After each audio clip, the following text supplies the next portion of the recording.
J'ai vu des candidats avec un parcours impeccable chez KPMG, Pictet ou L'Oréal se faire écarter en moins de 10 minutes. Pourquoi ? Pas parce qu'ils étaient incompétents, mais parce qu'ils n'ont pas compris une chose. L'entretien n'est pas une vérification de vos acquis, c'est une partie d'échec comportemental. Aujourd'hui, je vous dis toute la vérité. Je vous donne la grille d'évaluation que j'utilise pour analyser les profils et que personne ne vous communiquera jamais. Si vous êtes cadre ou dirigeant et que ces sujets vous concernent, je publie chaque mercredi des conseils très concrets pour faire avancer votre carrière. N'hésitez pas à vous abonner à la chaîne. Je vous explique. Comprenez bien, si vous êtes assis dans mon bureau, c'est que la technique est déjà validée.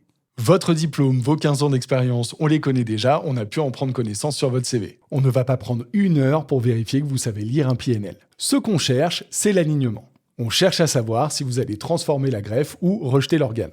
À ce stade, le CV pèse 20%, la posture 80%. Je ne dis pas que le CV ne sert à rien, attention, il permet avant toute chose d'accéder à l'entretien. Ensuite, c'est la qualité de votre posture et de votre discours qui font la différence. Le premier critère, c'est le radar social. On regarde tout, de la poignée de main à la manière dont vous pouvez gérer un silence gênant par exemple. Pourquoi ? Parce que votre comportement en entretien est une projection de vous au sein de votre futur employeur. Laissez-moi vous raconter une anecdote que j'ai vécue. J'avais un candidat pour un poste de DG, sur le papier, excellent profil.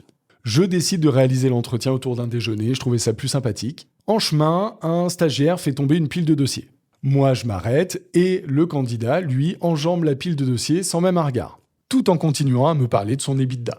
Il a ignoré le stagiaire parce que pour lui, il n'avait aucun pouvoir sur la prise de décision.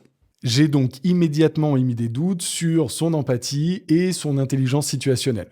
Le déjeuner a malheureusement confirmé ma première impression. Il n'a pas parlé de son équipe à une seule reprise. Toutes les réussites venaient de lui. J'ai donc appelé mon client 5 minutes après le déjeuner pour lui dire que malheureusement, je ne retiendrai pas la candidature de ce monsieur. Le deuxième point, c'est l'influence. Un leader ne donne plus des ordres, il crée de l'adhésion. En entretien, beaucoup font l'erreur de vendre leur parcours comme des commerciaux. C'est une grave erreur. Pour ma part, je vais essayer de voir si vous cherchez absolument à me convaincre ou si vous tentez à l'inverse de m'embarquer. Faites donc attention au dosage du je et du nous. Trop de je et vous pouvez passer pour quelqu'un de narcissique. Et trop de nous, on peut vous prendre pour un exécutant qui se cache derrière le groupe. La formule gagnante, vous pouvez utiliser une formulation du type « Grâce à ma vision ou à mes inputs A, j'ai pu permettre à l'équipe B d'atteindre le résultat C ». Le troisième critère, c'est votre rapport à l'échec ou à la faille. Un candidat qui me dit qu'il n'a jamais échoué, c'est soit quelqu'un qui a beaucoup de mal à se remettre en question, soit quelqu'un qui a peur de prendre des risques. Dans les deux cas, c'est dangereux. J'ai reçu un jour une candidate pour un poste de directrice financière. Je lui ai posé une question assez simple, quel est votre plus gros échec ? Beaucoup de gens d'habitude m'auraient répondu « je suis trop perfectionniste ». Elle, à l'inverse, elle a été beaucoup plus brutale. Elle m'a dit « mon plus gros échec, ça a été de recruter mon adjoint beaucoup trop vite.